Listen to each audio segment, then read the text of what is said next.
Livro de 2 Crônicas, capítulo 1. Salomão, filho de Davi, estabeleceu-se com firmeza sobre o seu reino, pois o Senhor, o seu Deus, estava com ele e tornou-o muito poderoso. Salomão reuniu todo o Israel, os líderes de 1000 e de 100, os juízes, todos os líderes de Israel e os chefes de famílias. E foi com toda a assembleia ao lugar sagrado, no alto de Gibeon, pois ali estava a tenda do encontro que Moisés, servo do Senhor, havia feito no deserto. Davi tinha transportado a arca de Deus de Quiriate-Jearim para a tenda que ele tinha armado para ela em Jerusalém. O altar de bronze que Bezalel, filho de Uri e neto de Ur, fizera, estava em Gibeon, em frente do tabernáculo do Senhor. Ali Salomão e a assembleia consultaram o Senhor. Salomão ofereceu ao Senhor 1000 holocaustos sobre o altar de bronze, na tenda do encontro. Naquela noite Deus apareceu a Salomão e lhe disse: "Peça-me o que quiser, e eu lhe darei." Salomão respondeu: "Tu foste muito bondoso para com meu pai Davi, e me fizeste rei em seu lugar. Agora, Senhor Deus, que se confirme a tua promessa a meu pai Davi, pois me fizeste rei sobre um povo tão numeroso quanto o pó da terra. Dá-me sabedoria e conhecimento, para que eu possa liderar esta nação. Pois quem pode governar este teu grande povo?" Deus disse a Salomão: "Já que este é o desejo de seu coração, e você não pediu riquezas, nem bens, nem honra, nem a morte dos seus inimigos, nem vida longa, mas sabedoria e conhecimento para governar o meu povo, sobre o qual o fiz rei, você receberá o que pediu, mas também lhe darei riquezas, bens e honra, como nenhum rei antes de você teve, e nenhum depois de você terá." Então Salomão voltou de Gibeon, de diante da tenda do encontro, para Jerusalém, e reinou sobre Israel. Salomão juntou carros e cavalos. Possuía 1400 carros e 12.000 cavalos, dos quais mantinha uma parte nas guarnições de algumas cidades e a outra perto dele, em Jerusalém. O rei tornou tão comuns a prata e o ouro em Jerusalém quanto as pedras, e o cedro tão numeroso quanto as figueiras bravas da Cefelá. Os cavalos de Salomão eram importados do Egito e da Cilícia, onde os fornecedores do rei os compravam.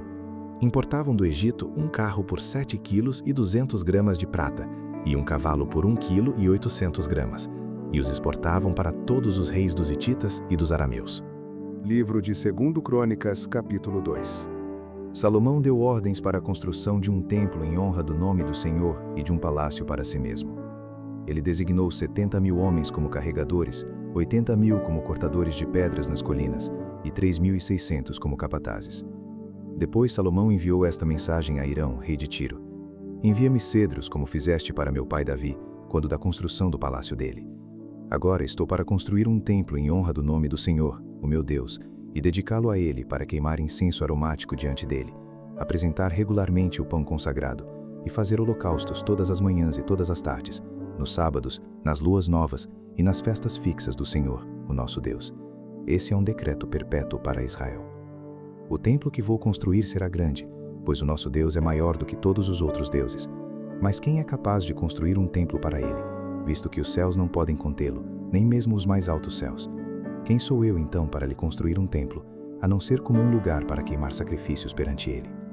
Por isso manda-me um homem competente no trabalho com ouro, com prata, com bronze, com ferro e com tecido roxo, vermelho e azul, e experiente em esculturas, para trabalhar em Judá e em Jerusalém com os meus hábeis artesãos, preparados por meu pai Davi. Também envia-me do Líbano madeira de cedro, de pinho e de junípero, pois eu sei que os teus servos são hábeis em cortar a madeira de lá. Os meus servos trabalharão com os teus, para me fornecerem madeira em grande quantidade, pois é preciso que o templo que vou edificar seja grande e imponente. E eu darei como sustento a teus servos, os lenhadores, 20.000 tonéis de trigo, 20.000 tonéis de cevada, 2.000 barris de vinho e 2.000 barris de azeite." Hirão, rei de Tiro, respondeu por carta a Salomão: "O Senhor ama o seu povo, e por isso te fez rei sobre ele." E acrescentou: "Bendito seja o Senhor, o Deus de Israel, que fez os céus e a terra, pois deu ao rei Davi um filho sábio, que tem inteligência e discernimento, e que vai construir um templo para o Senhor e um palácio para si. Estou te enviando Hirão-Abi, homem de grande habilidade." Sua mãe era de Dan e seu pai de Tiro. Ele foi treinado para trabalhar com ouro e prata, bronze e ferro, pedra e madeira, e em tecido roxo, azul e vermelho, e em linho fino, e em todo tipo de entalhe. Ele pode executar qualquer projeto que lhe for dado. Trabalhará com os teus artesãos e com os de meu senhor Davi, teu pai. Agora, envie meu senhor a seus servos o trigo, a cevada, o azeite e o vinho que prometeste, e cortaremos toda a madeira do Líbano necessária, e a faremos flutuar em jangadas pelo mar, descendo até Jope. De lá poderás levá-la a Jerusalém.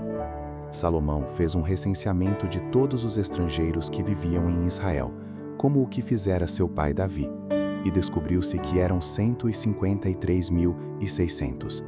Ele designou 70.000 deles para serem carregadores, e 80.000 para serem cortadores de pedras nas colinas, com 3.600 capatazes para manter o povo trabalhando. Livro de 2 Crônicas, capítulo 3. Então Salomão começou a construir o templo do Senhor em Jerusalém, no Monte Moriá, onde o Senhor havia aparecido a seu pai Davi, na eira de Araúna, o Jebuseu, local providenciado por Davi. Ele começou a construir no 2º dia do 2º mês do 4º ano de seu reinado. Os alicerces que Salomão lançou para o templo de Deus tinham 27 metros de comprimento e 9 metros de largura, pela medida antiga. O pórtico da entrada do templo tinha 9 metros de largura e 9 metros de altura. Ele revestiu de ouro puro o seu interior. Recobriu de pinho o átrio principal, revestiu-o de ouro puro e o decorou com desenhos de tamareiras e correntes. Ornamentou o templo com pedras preciosas. O ouro utilizado era de Parvaim. Também revestiu de ouro as vigas do forro, os batentes, as paredes e as portas do templo, e esculpiu querubins nas paredes. Fez o lugar santíssimo, com 9 metros de comprimento e 9 metros de largura, igual à largura do templo. Revestiu de 21 toneladas de ouro puro o seu interior. Os pregos de ouro pesavam 600 gramas. Também revestiu de ouro as salas superiores.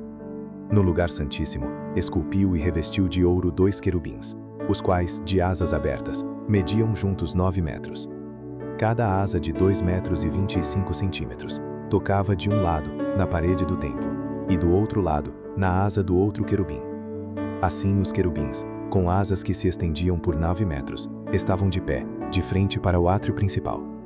Ele fez o véu de tecido azul, roxo, vermelho e linho fino com querubins desenhados nele. Fez na frente do templo 2 colunas, que juntas tinham 16 metros, cada uma tendo em cima um capitel com 2 metros e 25 centímetros. E fez correntes entrelaçadas, e colocou-as no alto das colunas.